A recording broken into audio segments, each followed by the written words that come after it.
नमस्कार, clean news UP में आपका स्वागत है और वक्त हो चला है दिन भर की सभी ताज़ा खबरों का। योगी सरकार ने दी शादी समारोह पर लगे प्रतिबंधों में राहत, खुले स्थानों पर मेहमानों की संख्या पर पाबंदी हटी। कोरोना संक्रमण की दूसरी लहर पर काबू पाने के बाद योगी सरकार ने धीरे धीरे कई प्रतिबंधों से राहत देनी शुरू कर दी है। इसी क्रम में मंगलवार को योगी सरकार ने खुले स्थानों पर शादी समारोह व अन्य कार्यक्रमों के लिए मेहमानों की सीमित संख्या वाली पाबंदियों को समाप्त कर दिया है। अब खुले स्थानों में जितना चाहे मेहमानों को बुलाने की छूट होगी। हालांकि हॉल में होने वाले कार्यक्रमों के लिए मेहमानों की संख्या 100 ही रहेगी। बेहद हल्का और किफ़ायती है नया एलपीजी सिलेंडर। अब भारी भरकम रसोई गैस सिलेंडर से राहत मिलने जा रही है। हल्के, किफ़ायती और बेहतर सुविधा देने वाला कंपोजिट एलपीजी सिलेंडर लॉन्च हो गया है। कम वजन के composite LPG cylinder Indian oil corporation ने जारी किया है। यह रसोई गैस सिलेंडर फिलहाल देश के 28 शहरों में मिल रहा है। धीरे धीरे उपलब्धता के आधार पर अन्य शहरों में भी लोगों को उपलब्ध हो सकेगा। करीब 15 किलोग्राम वजन के इन एलपीजी गैस सिलेंडरों से बुजुर्गों और कमजोर महिलाओं को राहत मिलेगी। चुनावी वर्ष में सबसे बड़ी शिक्षक भर्ती की तैयारी, सीएम योगी आदित्यनाथ जल्द करेंगे ऐलान।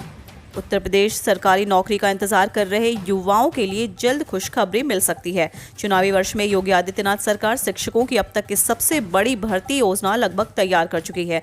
उत्तर प्रदेश में शिक्षक पात्रता परीक्षा के टाइम टेबल की घोषणा के साथ ही नई शिक्षक भर्ती के जल्द ऐलान की उम्मीद भी बढ़ गई है। बताया जा रहा है कि जल्द ही नोटिफिकेशन भी जारी किया जा सकता है।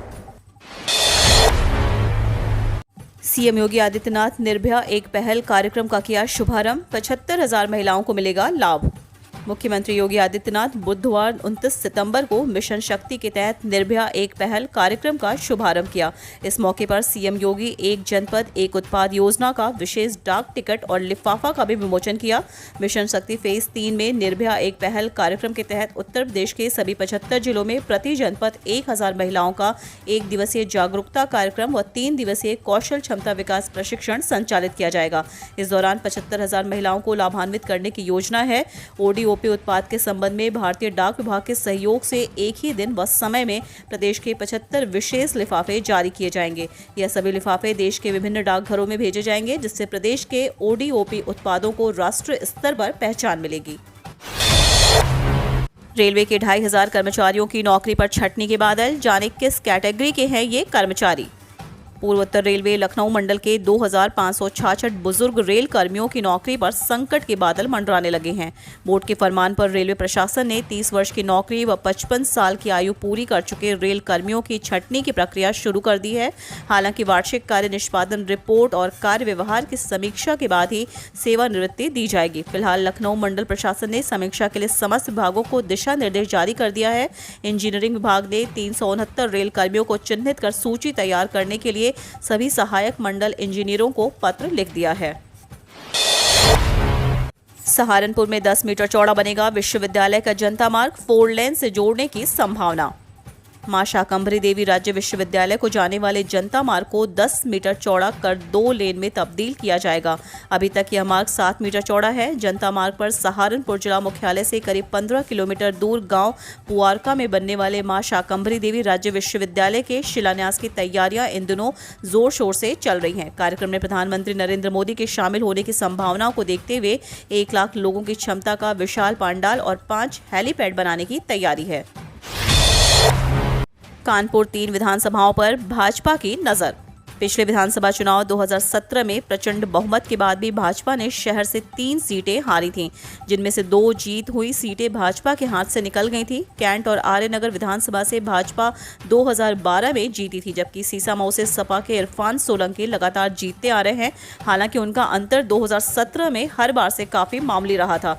इस बार भी भाजपा चुनावी वर्ष में कानपुर शहर से न सिर्फ 2 पुरानी विधानसभा सीटों पर जीत दर्ज कराने को आतुर दिख रही है, बल्कि सपा की सीसामऊ सीट को भी पाना चाहती है। पार्टी के थिंक टैंक का मानना है कि यदि हिंदू वोट एकजुट हो जाएं, तो तीनों हारी सीटों पर जीत दर्ज कराना आसान होगा। यूपी में 1 और 2 अक्टूबर को बारिश होने की संभावना। काशीवासियों के लिए फिर से मौसम बेहतरीन होने वाला है। वाराणसी में फिर से मानसूनी बारिश के संकेत मिलने लगे हैं।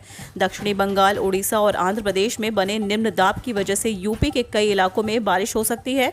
मौसम विज्ञान विभाग की ओर से उत्तर प्रदेश में 1 और 2 अक्टूबर के लिए बारिश का अलर्ट जारी किया गया है। इससे वाराणसी, गोरखपुर, लखनऊ और कानपुर तक बारिश हो सकती है। यह बारिश मूसलाधार तो नहीं होगी, मगर काफी हद तक तेज हवा और बादल छाएंगे। पिछले सप्ताह मौसम वैज्ञानिक मान रहे थे कि मानसून अब लौट चुका है, मगर यह अभी भी एक्टिव है। कम या अधिक बारिश के रूप में या कभी आ धमक सकता है।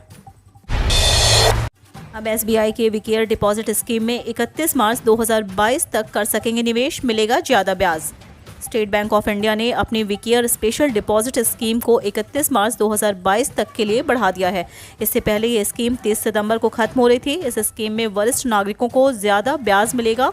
इस स्कीम में सीनियर सिटीजन्स को आम फिक्स्ड डिपॉजिट से मिलने वाले ब्याज से 0.80% ज्यादा ब्याज मिलेगा। तय अवधि में इस स्कीम में रजिस्टर कराने वाले ग्राहकों को ही फायदा मिलेगा। फिलहाल एसबीआई फिक्स्ड डिपॉजिट पर अधिकतम 5.40% ब्याज दे रहा है। आज आरसीबी आरआर में होगी जोरदार भिड़ंत, राजस्थान के लिए करो या मरो। आईपीएल के 14वें सीजन के 43वें मैच में बुधवार को दुबई में रॉयल चैलेंजर्स बेंगलुरु और राजस्थान रॉयल्स की टीमें आमने सामने होंगी। गत चैंपियन मुंबई इंडियंस को हराकर आरसीबी के हौसले बुलंद है। विराट ब्रिगेड रॉयल्स के खिलाफ अपनी उसी लय को कायम रखने उतरेगी। यह मैच भारतीय समय अनुसार शाम 7:30 बजे शुरू होगा। केकेआर ने 3 विकेट से दिल्ली को हराया। दिल्ली से मिले 128 रनों के लक्ष्य के जवाब में कोलकाता के बल्लेबाजों ने 19 ओवर की दूसरी बॉल पर यह मैच 3 विकेट से जीत लिया।